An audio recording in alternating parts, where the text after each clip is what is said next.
Cup எடுத்துக்கோங்க. இதில் 200 gram பன்னீர் எடுத்து இந்த மாதிரி துருவிக்கோங்க. காய் துருவுற கட்டையில் இந்த மாதிரி துருவி எடுத்துக்கோங்க.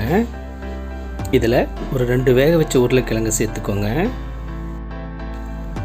பெரிய வெங்காயம் கட் பண்ணி ஒரு 4 ஸ்பூன் அளவுக்கு இதில் சேர்த்துருக்கேன். ஒரு பச்சை மிளகாய் இதில் சேர்த்துட்டு ஒரு சின்ன துண்டு இஞ்சி இந்த மாதிரி ஸ்லைஸ் பண்ணி சேர்த்துருங்க. கொஞ்சமாக கொத்தமல்லியும் ஸ்லைஸ் பண்ணி இதோடு சேர்த்துட்டு உப்பு தேவையான அளவு சேர்த்துக்கோங்க. ஒரு 1/2 ஸ்பூன் மிளகாய் பொடி, 1/2 ஸ்பூன் சாட் மசாலா, பெப்பர் ஒரு 1/4 spoon, 1/2 spoon garam masala, 1/2 spoon Kashmiri மிளகாய் பவுடர். இதை நல்லா கலந்து விட்டுக்கோங்க.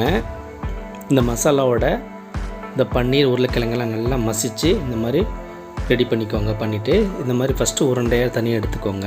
எடுத்துகிட்டு இந்த மாதிரி தப்பி விட்டுக்கோங்க. தப்பிட்டு சைடில் அந்த மாதிரி அழுத்தி விட்டு ஃபஸ்ட்டு இந்த மாதிரி ரெடி பண்ணி வச்சுக்கோங்க. எல்லா உருண்டையும் இந்த மாதிரி ஃபஸ்ட்டு ரெடி பண்ணி வச்சுட்டு நெக்ஸ்ட்டு ஒரு கப் எடுத்துக்கோங்க.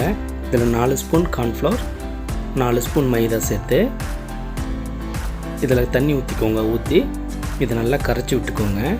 இந்த மாதிரி கரைச்சி ரெடி பண்ணிக்கோங்க. இதில் நம்ம ரெடி பண்ணி வச்சுருக்கிறதானே அந்த பன்னீரை இதில் சேர்த்து நல்லா அதை மூழ்க வச்சு இதை எடுத்துடலாம். அந்த மாதிரி நல்லா எடுத்து இதை ப்ரெட் கிராமில் போட்டு இது நல்லா அந்த மாதிரி அழுத்தி எடுத்துக்கோங்க. ஃபஸ்ட்டு இந்த மாதிரி நல்லா அழுத்தி எடுத்துகிட்டு எக்ஸஸாக இருக்கக்கூடிய அந்த கிராம்ஸ்லாம் தள்ளி விட்டுக்கோங்க. தள்ளிவிட்டு இந்த மாதிரி ஃபஸ்ட்டு எல்லாத்தையும் ரெடி பண்ணி வச்சுக்கோங்க. இந்த மாதிரி ரெடி பண்ணிவிட்டு பொரிக்க தேவையான அளவுக்கு எண்ணெய் ஊற்றி மீடியம் ஃப்ளேமில் வச்சு இதை பொரித்து எடுத்துக்கோங்க. ஹை ஃப்ளேமில் வைக்காதீங்க, வச்சிங்கன்னா சீக்கிரமாக கருகிடும்.